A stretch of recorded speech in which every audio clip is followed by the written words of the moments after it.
What is perfectly legal but very unethical? Some of the reasons for towing cars. At our old apartment, my husband's car got towed for having an expired registration sticker. The registration was up to date, but he'd accidentally thrown out the sticker. The towing company drives through the apartment parking lot and tows cars that they can cite for breaking some little rule. They grab him as soon as his registration sticker is expired. Meanwhile, there were broken down looking cars that clearly hadn't moved from their parking spots for a long time. The lease says the towing company can do this, but it seems really shitty to do it on the basis of registration. That's a police issue, not an apartment/towing company issue. So you're making us pay you, the towing company, for an expired registration.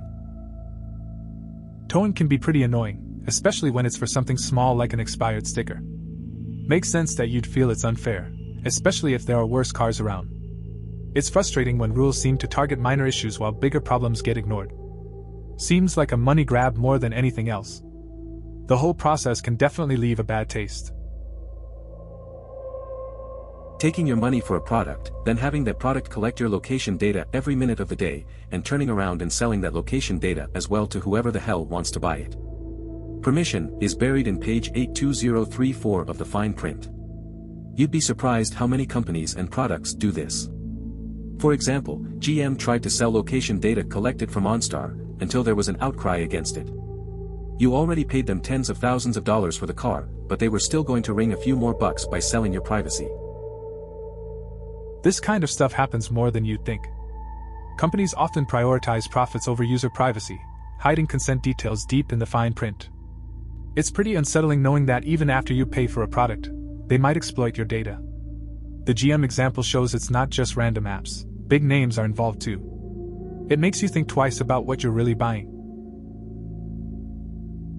In the U.S., civil forfeiture, indefinite detention, and eschewing of due process for certain suspected crimes. Hospitals charging someone hundreds of dollars for a paper cup or aspirin, gerrymandering years and years of prison sentences due to marijuana, and, on that note, stop and frisk. Lack of parental leave, rapists, parental rights, bribery in the form of lobbying for profit, private prisons, tax loopholes that increase in quantity/quality the richer you are, abstinence-only sex.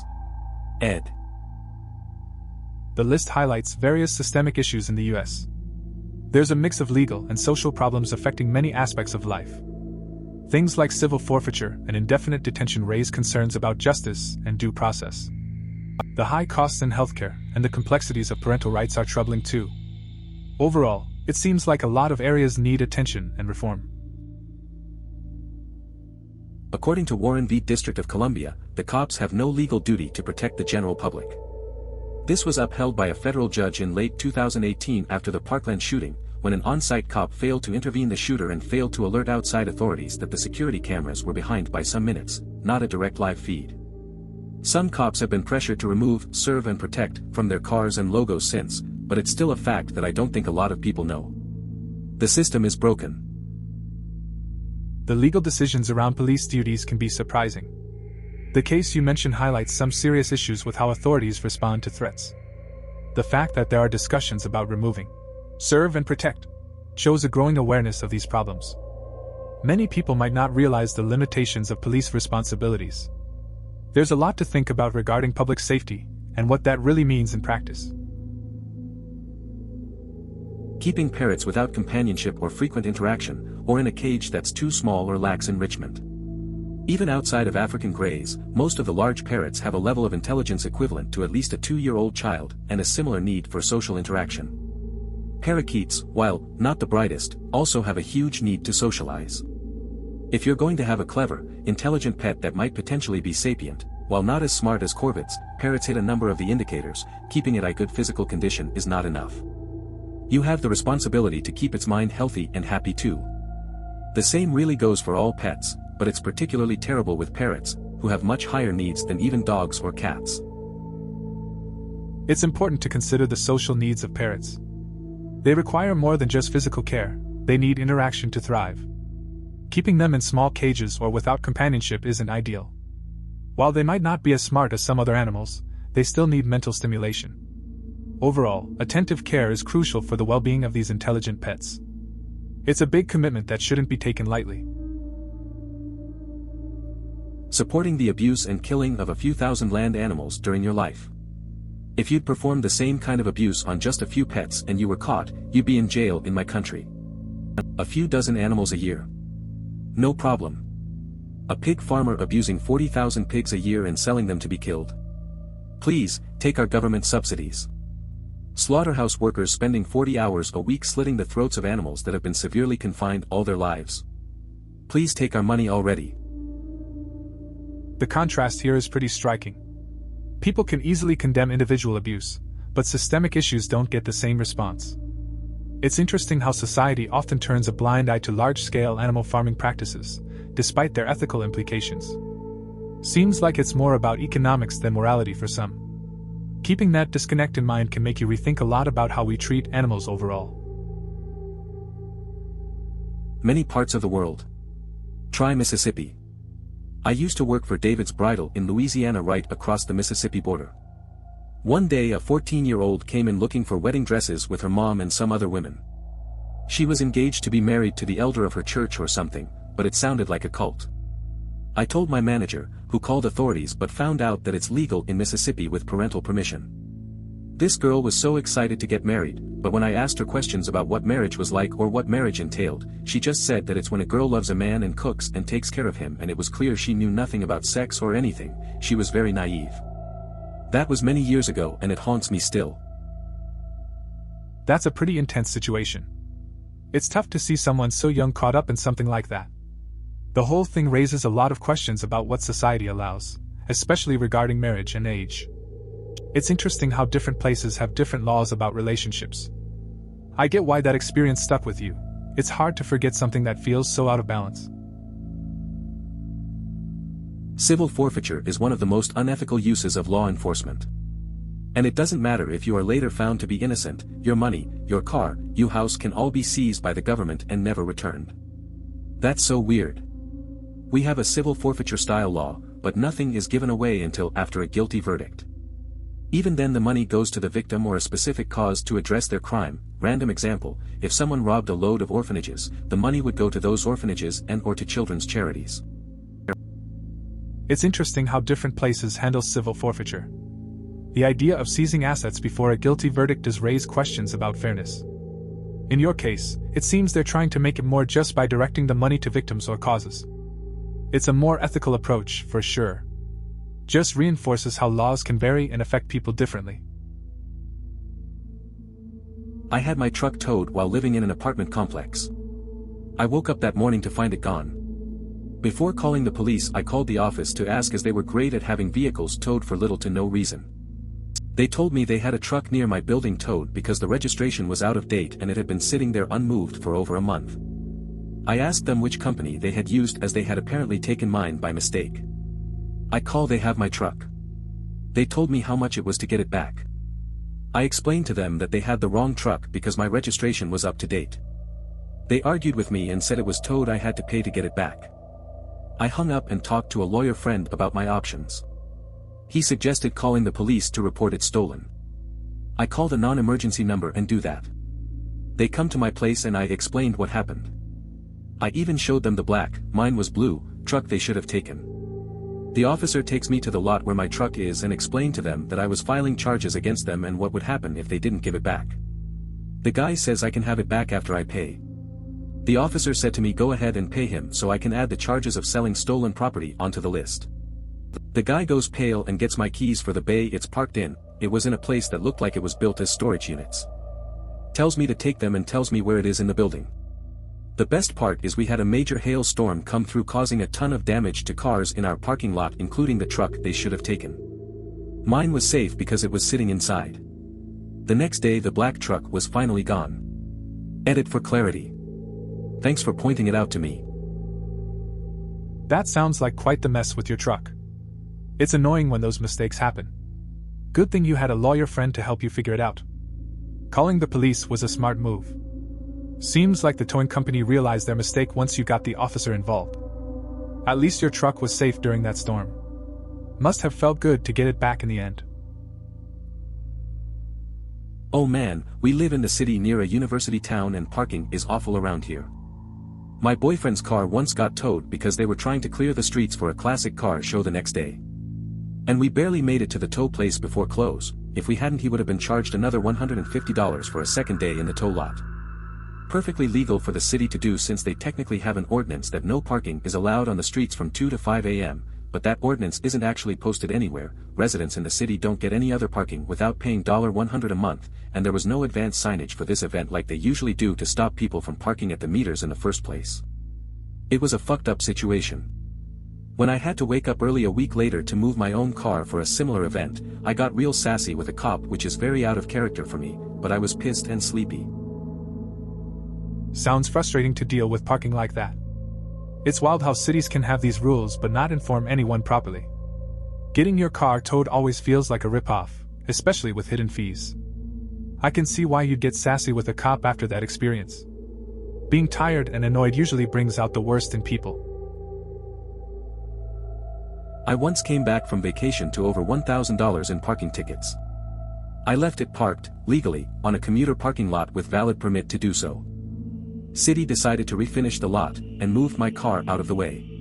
Accumulated 10 days of tickets cause they moved it somewhere it couldn't be. Didn't agree with me when I made my case. The kicker is they tried to claim I hadn't paid them 2 months later. When I showed them transaction records on my statements they blamed it on changing their bookkeeping software. That sounds frustrating. You had a valid permit, but they still hit you with a ton of tickets. It's wild how they moved your car without notifying you and then didn't even own up to their mistake. Their excuse about the bookkeeping software is pretty weak too.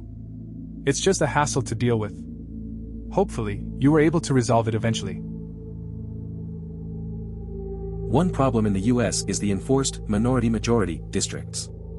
If you're forced to draw convoluted boundaries to artificially unite all the Black/Hispanic/whoever communities together, then the district is going to look awkward. And then the surrounding districts will look awkward as well, and so on. And since minorities tend to vote Democrat, if you're forced to create a certain number of minority districts, then by definition you're going to be packing most of the Dem voters into a couple of seats. And the surrounding seats will naturally be more Republican because you're forced to remove the Democrats, minorities, from them. So it's not as easy as just saying, let's make it fair. Are people willing to trade fairness for removing all minority-majority districts? It's an interesting take on how districting can impact political representation. The idea that creating minority-majority districts can lead to oddly shaped boundaries and affect overall voting dynamics is thought-provoking. It raises the question of what fairness really means in this context. There's a real tension between representation and the political balance that might arise from those decisions. It seems like a complex issue with no simple solutions.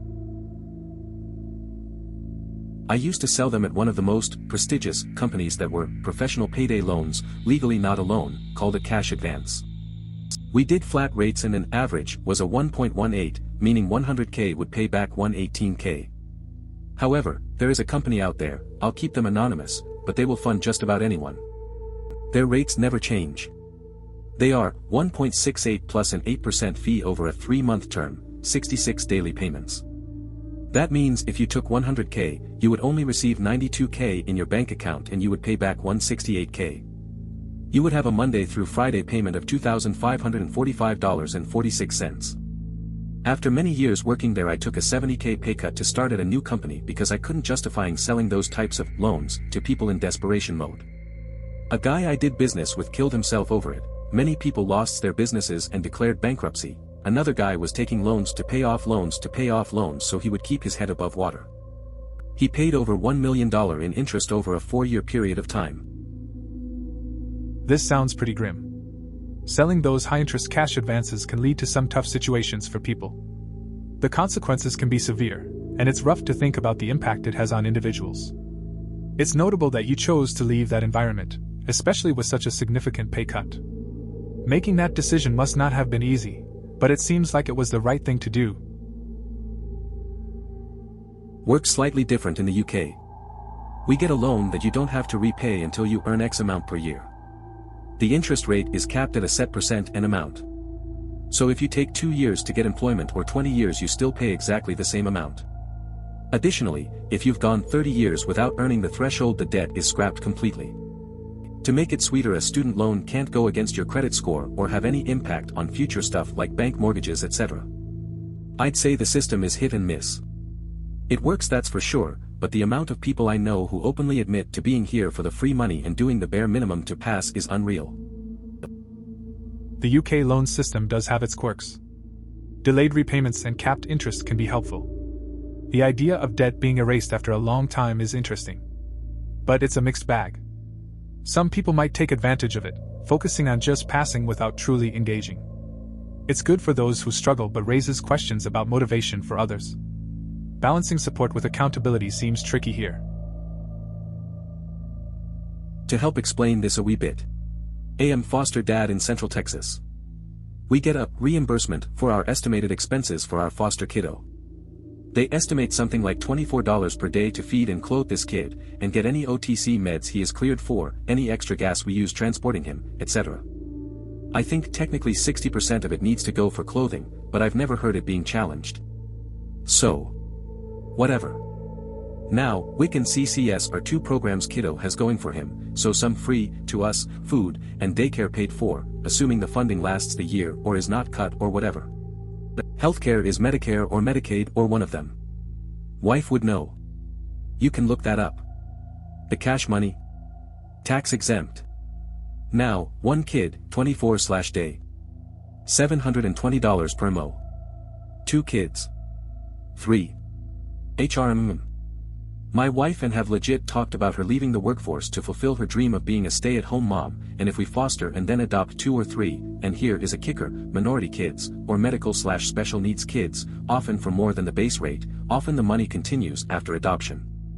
Whoa. Adopt 3 minority kids, maybe aged 2 to 8. Get $2,160 per mo gorn fucking teed, and that's a house right there. Plus other things. And me stick to my full-time job as a computer geek. And actually want the kids. Imagine if we just wanted the money. Yeah. Crazy. It sounds like you're weighing a lot of factors in your decision to foster, and possibly adopt. The financial support seems decent, especially with the potential for more if you take in more kids. It's important to consider the long-term commitment to the children, though. Balancing your job and family life can be tricky. The support systems in place also seem like they could really help. Just take your time figuring things out. The shady part is that it doesn't just boost metrics. The shady part is that most social media companies perpetuate content that is trending or popular. So if you pay for likes, you can actually generate more likes and more engagement on your company, pushing other, possibly better, easier, or more accessible options, down. If people then use that to engage with your company, your ad space is worth more, no matter what platform you use, because in most cases you generate a higher percentage of revenue if you generate more traffic. This discussion about social media metrics is interesting. It highlights how the system can be manipulated. Paying for likes might get more attention, but it could bury better options. It's a pretty straightforward way for companies to inflate their worth. Yet, it raises questions about what really counts as engagement and value. Overall, it shows how the system favors popularity over quality. That ordinance isn't actually posted anywhere. You just reminded me of my one and only parking ticket. I lived up north a ways a few years back, and apparently, the city had an ordinance where you had to park on one side of the road on odd days and the other on even days. Got a ticket out of the blue one day. Keep in mind, I had been living there for about 6 months by that point. And I lived 2 doors down from the police department and never had a problem up until this point. I went to go talk whoever handled parking tickets, and she's all, there are signs stating this on the road. No, there aren't. I've been living there for 6 months and haven't seen a single sign. It's a one-way street, so it's not like I could have missed it. Oh, well, they're there when you come into the city off the highway. Again, no, there aren't. I've been driving between Grand Rapids and here for 5 years and have yet to see that one. My roommate was with me and wound up paying the ticket because he saw how wound up I was getting.